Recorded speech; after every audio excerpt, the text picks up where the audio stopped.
రంగుల వర్షం. చాలా వేడి. ఎండాకాలం తర్వాత క్యాలెండర్లో చోటు తీసుకోవడానికి జూన్ వచ్చింది. కానీ జూన్లో కూడా అదే పరిస్థితి. తెల్లటి నింగి, బాగా వేడి. పిల్లల అల్లరితో విసిగెత్తిపోయి పాపం జూన్ వర్షం కోసం ఎదురు చూస్తూ ఉంటుంది. గట్టు చింకి బయట ఎండలో ఆడుకోలేకపోతారు. అందుకే ఇంట్లో అల్లరి మొదలు. చింకీ, నువ్వు నా మీద బాల్ వేస్తావా? ఇదిగో తీసుకో. అలా అని గుర్తు కూడా. గట్టు చింకీ పైన బాల్ వేస్తాడు. హాల్లోకి వస్తున్న అమ్మ అది చూసి చాలా కోప్పడుతుంది. ఓహో గట్టు, ఇంకా చింకీ, ఇదేమన్నా ఆడుకునే తీరేనా ఏంటిది? Sorry mummy. లోపల బయట చాలా వేడిగా ఉంది. ఇంకా మీ ఇద్దరికి ఆటలా? పదండి, వెళ్ళి సోఫా మీద కూర్చోండి. గట్టు చింకీ ఏం చేస్తారు? ఏం చేయలేక సైలెంట్గా సోఫా మీద కూర్చుంటారు.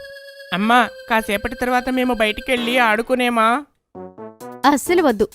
బయట కనిపించడం లేదా? ఎండ ఎలా వస్తుందో పాప్కార్న్ అయిపోతారు. అలా చెప్పి అమ్మ లోపలికి వెళ్ళిపోతుంది. ఆ తర్వాత గట్టు చింకి హాయిగా సోఫాలో కూర్చుని భగవంతుణ్ణి బ్రతిమలాడుతూ ఉంటారు. భగవంతుడా, భగవంతుడా, ఏదో ఒకటి చెయ్యి. మేము ఇంట్లోనే ఆడుకోలేకపోతున్నాము. భగవంతుడా, ఏదో ఒకటి చెయ్యి. హా భగవంతుడా, ఏదైనా చెయ్యి ప్లీజ్. ఇంకా హఠాత్తుగా మ్యాజిక్ అవుతుంది.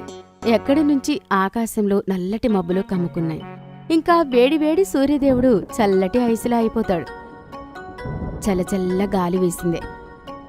అది కిటికీ నుంచి క్యాలెండర్కి తాకుతుంది. జూన్ నెల మొదటిసారి పటాఫట్ అని కొట్టుకుంటుంది.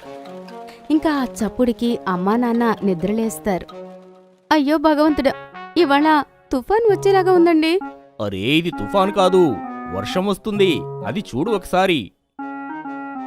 అమ్మా నాన్న కిటికీ నుంచి బయటకు చూస్తారు. జోరుగా వర్షం కింద పడుతూ ఉంటుంది. వానకి నానిన మట్టి వాసన ఇల్లంతా వస్తూ ఉంటుంది. ఇంకా గట్టు చింకి అయితే హాల్లోనే లేనేలేరు. వాళ్ళు ఎప్పుడో కింద సొసైటీ క్యాంపస్కి వెళ్ళి వర్షంలో డాన్స్ చేస్తూ ఉంటారు, పాట పాడుతూ ఉంటారు. వాళ్ళ మిత్రులతో కలిసి వానకి వెల్కమ్ చెప్తూ ఉంటారు. Welcome rain. Welcome rain. Thank you భగవంతుడా, మీరు మా మాట విన్నారు. ఏ బాగా వర్షం పడుతూ ఉంది. ఇంకా ఆ వర్షంలో గట్టు చింకి అవుట్ ఆఫ్ కంట్రోల్ అయిపోతారు. వచ్చింది కాలం, చల్లగా కూలర్ లాగా. చింకి అయితే ఆకాశం వైపు మొహం పెట్టి పడుతున్న వర్షపు చినుకులు ఎంజాయ్ చేస్తూ ఉంటుంది. ఇంకా చకచకా ఎగురుతూ ఉంటుంది. గట్టు ఇంకా మిగతా పిల్లలు చింకీని చుట్టుముట్టారు. ఇంకా వాళ్ళు తనని చూసి నవ్వుతూ ఉంటారు. చింకీకి కోపం వస్తుంది. ఇంకా తను చేతి నిండా నీళ్లు తీసుకుని వాళ్ల మీద చల్లుతుంది. మిగతా వారు కూడా వానని ఎంజాయ్ చేస్తూ ఉంటారు. అందరూ వాళ్ల బాల్కనీలో నిలబడి పిల్లల అల్లరి చూస్తూ ఉంటారు. అమ్మైతే గట్టు చింకీల ప్రవర్తన చూసి తట్టుకోలేకపోతుంది. అరే చూడండి, వాళ్ళని ముందు బాల్ విసురుకున్నారు, ఇప్పుడేమో నీళ్లు. ఆపండి కాస్త వాళ్ళని. అరే, ఏం చేయట్లేదు, మన పిల్లలే ఎంజాయ్ చేస్తున్నారు. పద, మనం కూడా వెళ్దాం. లేదండి లేదు, మనమేమన్నా పిల్లలమా? పిల్లలందరూ చూస్తారు. పేరెంట్స్ అందరూ కేవలం బాల్కనీలో నిలబడి చూస్తూ ఉన్నారు.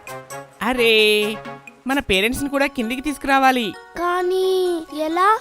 ఇలా.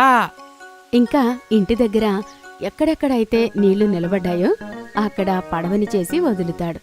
అలా నీళ్లలో వెళ్తున్న పడవని చూసి మిగతా పిల్లలు కూడా పడవ తయారు చేసి నీళ్లలో వేస్తారు. ఇంకా నీళ్లలో పడవల పోటీ మొదలైంది. కొంతమంది పడవ త్వరగా వెళ్తుంది, కొంతమందిది మునిగిపోతుంది. అదంతా చూసి పిల్లలు చాలా సంతోషిస్తారు. పైన పేరెంట్స్ కూడా ఇదంతా చూసి సంతోషిస్తూ ఉంటారు. కాని వాళ్ళకి అర్థమైంది, పిల్లలు పడవ సరిగ్గా తయారు చేయలేకపోతున్నారు అని. అందుకే అందరూ కలిసి కిందికి వస్తారు. పిల్లల మెసేజ్ పేరెంట్స్ దాకా వెళ్ళింది. అరే ఓ శర్మ గారు, పిల్లలు పిలుస్తున్నారు కదా, వెళ్దామా? ఏమన్నారు? వినిపించడం లేదు. అరే, కిందికి పదండి. సరే, పద పద. ఇంకా ఏంటి, అందరి పిల్లల పేరెంట్స్ కూడా కిందికి వస్తారు. పేరెంట్స్ అందరూ కూడా పిల్లలతో కలిసి పిల్లలైపోతారు. అందరూ పడవలు తయారు చేయడం మొదలుపెట్టారు. నాన్న, మాకు పడవ తయారు చేయడం వచ్చు, కానీ ఇలా చేస్తే మీరు కూడా కిందికి వస్తారని చేశాం. అది విని అందరూ నవ్వుతూ ఉంటారు. ఇంకా ఏంటి, గట్టు చింకి సొసైటీ మొత్తం వానలో నాట్యం చేస్తూ ఉంటుంది. వర్షం ఎంత జోరుగా కురిసింది అంటే చూస్తూ చూస్తూ గార్డెన్లో బురదైంది. ఇంకా ఏంటి, పిల్లలు ఆ బురదలో జారి జారి పడి ఆడుకుంటూ ఉంటారు. అప్పుడే బంతి గట్టిగా అరుస్తాడు. కాపాడండి, కాపాడండి, కాపాడండి. పిల్లలు వెనక్కి తిరిగి చూస్తే 10 వడలు ఒక్కటేసారి తినే గుండ్రపు బంటి బురదలో ఇరుక్కుపోతాడు. అరే నవ్వకండి, నన్ను బయటకు తీయండి. పిల్లలందరూ కలిసి బంటి చేతులు పట్టుకుని అతని బయటకు లాగుతూ ఉంటారు. బంటి రారా రా. పిల్లలు వాళ్ళ బంతి కనీసం జరగను కూడా లేదు. ఇంకా బురద వల్ల అందరి చేతులు జారుతూ ఉంటాయి. ఇంకా అక్కడ అందరూ బురదలో పడిపోతూ ఉంటారు. ఒక పని చేద్దాం, బంటిని ఇక్కడే ఉండనిద్దామా? ఏం చేస్తున్నావు? లేదు లేదు, నేను కూడా మీతో వస్తాను. ఇంకా అలా అని బంతి ఎలాగోలా కష్టపడి కాలు బయటకు తీస్తాడు. ఇంకా చూస్తూ చూస్తూ బంతి బురద నుంచి బయటకొస్తాడు. చూసారా, మనం లాగుతుంటే వీడు ఎంజాయ్ చేశాడు. ఇప్పుడు అయింది. సమయంతో పాటు వాన ఇంకా జోరుగా కురిసింది. ఆగే మాటే లేదు. ఇంకా పిల్లలు కూడా వర్షం ఆగాలి అని అనుకోలేదు. అందరూ వాళ్ళ సైకిళ్ళు బయటికి తీసి వర్షంలో పిల్లలందరూ సైకిల్ తొక్కుతూ ఉంటారు. సొసైటీ మొత్తం చిన్న నదిలా మారిపోయింది. అందులో నుంచి సైకిల్ వెళ్ళేటప్పుడు నీళ్లు అలా బయటికి పడుతూ ఉంటాయి. మాటిమాటికి నీళ్లలో సైకిల్ పోనిచ్చి నీళ్లను ఎగరేస్తుంటే భలే మజా వస్తుంది. అరే యార్, పదా, వర్షం ఆగిపోయింది, పైకి వెళ్దాం. హా వెళ్దాం. కానీ పిల్లలెక్కడున్నారు? అందరూ పేరెంట్స్ పిల్లల కోసం అక్కడ ఇక్కడ వెతుకుతూ ఉంటారు. అప్పుడే హఠాత్తుగా వాళ్ల మీద రంగురంగుల నీళ్లు కురవడం మొదలైంది. అరే ఇదేంటి?